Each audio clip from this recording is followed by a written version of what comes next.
Olá, colega. Seja bem-vindo a este ciclo de 13 webinars da equipa Territórios, a que demos o nome Territórios no Digital. Hoje vamos centrar a nossa abordagem na exploração das potencialidades de algumas tecnologias de informação geográfica para abordar os diferentes conteúdos da Geografia A de 10º ano. Esperamos que vos seja útil. Então, inovar com o digital porquê? Antes de mais, porque é uma inevitabilidade dos tempos modernos. É a linguagem que os nossos alunos falam e é, sem dúvida, o instrumento de trabalho do futuro que veio para ficar e que vai permitir capacitar para a STIG, prender a atenção dos nossos alunos, motivar para o ensino da geografia, diversificar as estratégias de ensino-aprendizagem, atualizar a informação e despertar a curiosidade dos nossos alunos. Trazer as tecnologias de informação geográfica para a sala de aula vai permitir desenvolver nos nossos alunos a capacidade de explorar a informação em fontes oficiais e depois mobilizar essa informação para responder às questões geográficas do cotidiano. Ora, começamos já com o primeiro tema, a população, e não podíamos abordar este tema sem falarmos do Instituto Nacional de Estatística. De certeza que toda a gente já conhece, mas nem sempre temos a devida disponibilidade para abordar todas as ferramentas que o INE nos oferece. O que é que destacamos aqui? Destacamos então, para além da vastíssima base de dados em que é possível consultar uma panóplia considerável de indicadores, a revista iNews, a revista do INE. Portanto, é uma revista trimestral, de acesso gratuito através da página do INE, que podemos consultar em e-book ou até descarregar para o computador e ler de forma mais tranquila. Que potencialidades é que oferece? E neste caso em particular, a revista do último trimestre. Portanto, permite uma análise dos resultados preliminares dos censos 2021. Podemos também consultar um inquérito de âmbito nacional à fecundidade em Portugal para percebermos o porquê dos baixos níveis de fecundidade no nosso país. E depois ainda, portanto, faz um retrato da agricultura portuguesa aos olhos do recenseamento agrícola de 2019, cujos dados foram disponibilizados no ano passado e que nos permite perceber o que é que mudou na agricultura em Portugal e quais são os problemas que permanecem estruturais. Ora, ainda na página do INE, conseguimos também ter acesso a uma ferramenta interessantíssima que se chama Retrato Municipal e que vai permitir uma caracterização socioeconómica de todos os municípios do país. Ora, contempla vários dados para cada um dos municípios que podemos selecionar, neste caso o município do Porto, a localização geográfica, desde já, com a inserção na NUTS 3 portanto, nos municípios vizinhos. Permite-nos perceber a dinâmica populacional com dados de 2020, por exemplo, a população residente, a densidade populacional, o índice de envelhecimento, entre outros. Temos também acesso, portanto, à estrutura etária da população 2020, a partir de uma pirâmide etária e a comparação com as diferentes NUTs. Temos ainda gráficos e várias taxas que permitem retratar a realidade do município selecionado, nomeadamente as taxas brutas de natalidade, mortalidade, nupcialidade, etc. Ainda no âmbito do INE, podemos produzir também pirâmides etárias de forma automática, associadas a vários indicadores sociodemográficos que também podemos selecionar e ainda nos permite a análise evolutiva. A título de curiosidade, temos aqui a população residente em 2020, portanto, dados bastante atuais. Outra pirâmide etária, a população ativa, por nível de escolaridade mais elevado completo. Se repararem, aqui na banda inferior, podemos, com o cursor do rato, percorrer esta banda e, portanto, analisar de forma comparativa este indicador nas últimas décadas. Também na plataforma do INE, e é um recurso mais recente, temos a plataforma de divulgação dos censos 2021, É um layout extremamente atrativo. Podemos, como estão a observar, fazer aqui uma busca por NUTS 2, por município, por freguesia e automaticamente são-nos devolvidos vários indicadores através de uma tabela e vários gráficos que permitem, portanto, fazer a caracterização destes diferentes indicadores. A título de exemplo, por exemplo, se selecionarmos aqui a região centro, automaticamente temos informação sobre a população residente por grupo etário, a população residente por sexo e estado civil, a população residente por níveis de ensino e ainda a população residente por sexo. Dentro da NUTS Centro, se selecionarmos, por exemplo, um concelho, neste caso selecionei o de Ovar, mais uma vez, vamos ter a mesma informação, mas relativa a este município. Podemos ainda ser mais detalhados e pesquisar uma freguesia dentro do concelho de Ovar, selecionei Maceda e, mais uma vez, temos a informação gráfica e na tabela sobre estes mesmos indicadores. Se optarmos por uma visão de conjunto da realidade do país, temos também, por exemplo, aqui o mapa com a variação do número de indivíduos 2011, 2021 por município, em que fica bem patente a realidade contrastante do nosso país neste âmbito. Ora, também ainda no INE, temos um recurso interessantíssimo que os alunos costumam gostar muito, que se chama Geoescolas e vai-nos permitir, portanto, obter informação estatística relativa à área envolvente de qualquer estabelecimento escolar, num raio que depois vamos selecionar, que pode ir desde os 200 metros aos 2 quilómetros. É este o layout, portanto, é só selecionarmos o distrito, neste caso selecionei Aveiro, o município, no caso Aroca, escolhi a Escola Básica e Secundária de Escariz, em Aroca, e selecionei aqui um raio de 2.000 metros. Automaticamente, portanto, vai-nos ser devolvida a informação aqui numa folha em Excel sobre o número de alojamentos e de edifícios, sobre a população residente total, por sexo e por grandes grupos etários, e ainda o número de agregados domésticos. Agora, subsidiária do INE, temos a base de dados Pordata, que também nos permite consultar indicadores numa vastíssima base de dados. À semelhança do INE, também temos aqui o recurso Conheça o seu município, que também nos vai permitir fazer a caracterização sociodemográfica de cada um dos municípios do país, neste caso, com base em 10 grandes áreas relacionadas com a educação, a população, o ambiente, o turismo, etc.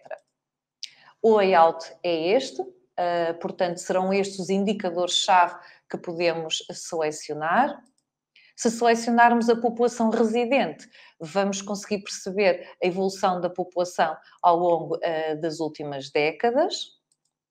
Vamos ter ainda um gráfico que nos permite fazer a comparação com os municípios vizinhos e com as diferentes NUTS. Temos também ainda, no caso aqui o concelho de Serpa, a localização geográfica do concelho selecionado. Agora, ainda na Pordata, destaco também um conjunto de diferentes publicações. Eu selecionei 3, porque são muito interessantes e serão as mais atualizadas. Portanto, o que é que temos? O documentário Nós Portugueses, é uma série de 3 documentários. O primeiro, Nascer para não morrer, Partir para não chegar, e o terceiro, Um futuro por desenhar. Temos também várias publicações, como são os portugueses, como envelhecem os portugueses, e o Retrato de Portugal, portanto, edição 2020, que permite aos nossos alunos, por exemplo, pesquisar informação válida e, quem sabe, fazer um trabalho sobre alguns indicadores sociodemográficos que caracterizam o nosso país. Ora, esta ferramenta todos já conhecemos, é o gerador de mapas e gráficos da Pordata, que vai permitir gerar mapas e gráficos até ao nível do município, que podem ser autonomamente explorados pelos alunos, uma vez que se trata de uma ferramenta bastante intuitiva. Ora, a título de curiosidade, gerei aqui o mapa da densidade populacional, segundo os censos. para os alunos também é muito fácil perceberem a realidade contrastante do nosso país a este nível, e depois podemos ainda gerar automaticamente mapas para outros anos, para se poder fazer uma análise comparativa da evolução deste indicador. Depois, o chamado gráfico ranking, em que podemos ter representado, portanto, neste caso, os municípios com maior densidade populacional do país e os municípios com menor densidade populacional, onde as diferenças são bastante evidentes. Ora, deixando agora o tema da população e passando ao tema dos recursos do subsolo, o que é que nós destacamos? Destacamos o site da Direção-Geral de Energia e Geologia. Aqui nós vamos conseguir ter uma caracterização dos setores da energia e geologia de forma separada, como podem observar. Por exemplo, no caso da energia, conseguimos obter informação sobre a energia elétrica, a eficiência energética, os combustíveis, o planeamento energético e segurança do abastecimento, as energias renováveis. Já no caso da geologia, conseguimos ter uma ideia das minas ativas no nosso país, os recursos hidrogeológicos, geotérmicos, a questão da produção de petróleo e do armazenamento de CO2 e as pedreiras ativas no nosso país. Ora, para estes dois setores, conseguimos também consultar muitos dados estatísticos, dados extremamente atuais e que se relacionam, por exemplo, com a produção, a importação, a exportação, os estabelecimentos em atividade, enfim, são vários. A título de exemplo, temos aqui, portanto, na área da energia, o consumo de energia primária em 2020, o consumo de energia final também em 2020, com gráficos bastante apelativos.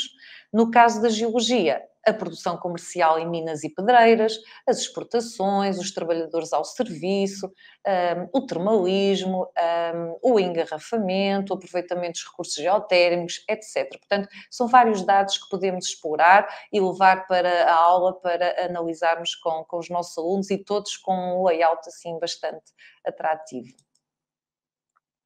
Ora, ainda nos recursos do subsolo, destacamos também a página do Laboratório Nacional de Energia e Geologia, o LNEG.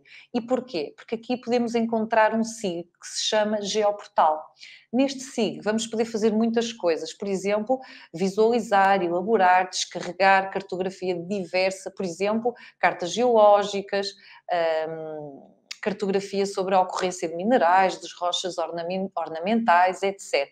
Depois temos ainda a possibilidade de explorar aqui uma ferramenta que se chama Geofotos, que vou passar já a mostrar, com alguns locais de interesse geológico no nosso país, os chamados geomonumentos. Ora bem, aqui é, portanto, o SIG, o Geoportal, e podem ver, portanto, a qualidade dos mapas e a grande diversidade de mapas que podemos consultar. Destaco aqui as cartas geológicas que cobrem todo o país e, como se trata de um SIG, também podemos produzir os nossos próprios mapas, selecionando as camadas que queremos representar. Por exemplo, as ocorrências de urânio em Portugal continental, a captação de águas de nascente e minerais naturais, ou então a distribuição das pedreiras de rochas ornamentais em Portugal. Isto só a título de exemplo, entre tantos outros que podemos consultar. Ora, em relação aos geofotos, vamos ter uma série então de fotografias devidamente distribuídas por todo o território para mostrarmos aos alunos os chamados geomonumentos, porque muitas vezes eles não têm noção da riqueza geológica que temos no nosso país e espalhados por todo o lado, nas diferentes regiões. Selecionei aqui só algumas fotografias a título de curiosidade, por exemplo, esta formação granítica na Serra do Gerês, este abrigo pastoril, também construído com granitos, na Serra do Gerês também, a cascata da Coleja, no Pinhal do Douro, a garganta do rio Ocreza, com a crista de quartzitos bem evidente, a famosa Nau dos Corvos, a Boca do Inferno, em Cascais, os calcários, grés e margas do Cabo Espichel e, portanto, e ainda aqui uma panorâmica do Cabo da Roca, entre tantas outras que podemos explorar, até em função da proximidade geográfica da escola onde estamos a trabalhar. Ora, deixando os recursos do subsolo e passando ao tema da radiação solar, selecionamos, não podia deixar de ser, o Instituto Português do Mar e da Atmosfera, porque oferece aqui várias ferramentas que podemos explorar em sala de aula. Ora, para começar, no separador do clima, temos vários mapas, aliás, da insolação e da temperatura para todos os meses do ano, que nos vai permitir fazer uma análise comparativa, e temos ainda o boletim climático mensal. Começamos aqui com os mapas da insolação e da temperatura, onde vamos poder observar para todos os meses do ano a insolação média mensal, a temperatura média mensal, a média mensal da temperatura máxima, a média mensal da temperatura mínima e, portanto, mapas bastante atrativos e que os alunos com certeza gostarão de explorar. Em relação aos boletins climatológicos, eu destaquei aqui o boletim de janeiro de 2022, que reúne informação meteorológica e ainda permite comparar com um período bastante alargado, portanto, que vai desde 41 a 2022. Este primeiro gráfico, nós conseguimos ter logo aqui a percepção da temperatura do ar e precipitação do mês de janeiro, portanto, desde 1941 a 2022. E vemos aqui destacado o mês de janeiro de 2022, que é um dos mais quentes e secos destes que estão aqui representados. Mas temos mais informações. Por exemplo, a temperatura média em todo o território de Portugal continental para o mês de janeiro e depois as anomalias térmicas registadas em termos da temperatura média, da temperatura mínima e da temperatura máxima, sempre tendo como base comparativa, portanto, os dados de 1971 a 2000. Aqui podemos observar a distribuição espacial do índice de seca meteorológica a 31 de dezembro de 2021, aqui este mapa da esquerda, e a 31 de janeiro de 2022. Portanto, em janeiro já era possível percebermos que grande parte do território nacional se encontrava numa situação de seca, sobretudo o sul do país, onde já parte do território sofre de seca extrema, situação, portanto, que se veio a intensificar no mês seguinte. Ora, ainda aqui no site do IPMA, temos no separador do clima as normais climatológicas de 1971 a 2000, que também é muito interessante abordar com os alunos, porque nos vai permitir fazer aqui uma análise da temperatura em várias estações meteorológicas no continente e dos arquipélagos. Ora, vamos ver, portanto, temos aqui a temperatura, o mapa selecionando, portanto, o continente, o mapa com a temperatura média, com a temperatura máxima, com a temperatura mínima e ainda também poderíamos ter aqui com a precipitação. Se selecionarmos uma estação meteorológica, por exemplo, aqui, a de Bragança, rapidamente, portanto, são-nos devolvidos aqui gráficos com informação alusiva à temperatura do ar, com base nas normais climatológicas de 71 a 2000. Ora, dizer também que podemos selecionar a informação que queremos representar no gráfico. Se for excessiva, por exemplo, podemos retirar aqui a informação e, neste caso, a título de exemplo, deixei ficar a linha referente à média da mínima e à média da máxima. E o mesmo aqui em relação ao número médio de dias com temperaturas máximas superiores a 30 graus e aqui com a temperatura mínima inferior a 0 graus. Ora, se selecionarmos o separador do tempo, vamos ter aqui as estações online que nos vão, aliás, permitir fazer a observação da temperatura média diária nas várias estações meteorológicas online do continente também e arquipélagos. Portanto, vamos ter uma série de gráficos e mapas com a temperatura média diária nestas estações meteorológicas e ainda visualizar de forma automática alguns gráficos relativos a alguns elementos climáticos. Ora, aqui está, por exemplo, temos aqui a rede de estações meteorológicas. Se selecionarmos aqui, por exemplo, Miranda do Corvo, conseguimos perceber aqui uma série de elementos climáticos representados de forma gráfica. Podemos também mostrar aos alunos, neste caso é para o dia 10 de fevereiro, as diferenças térmicas que se observam entre o norte, o sul e o litoral e o interior do país. Podemos também selecionar outras estações aleatoriamente e rapidamente vemos aqui os gráficos a representarem informação relativa a vários elementos do clima, nomeadamente a temperatura, o vento, a umidade relativa e a pressão atmosférica.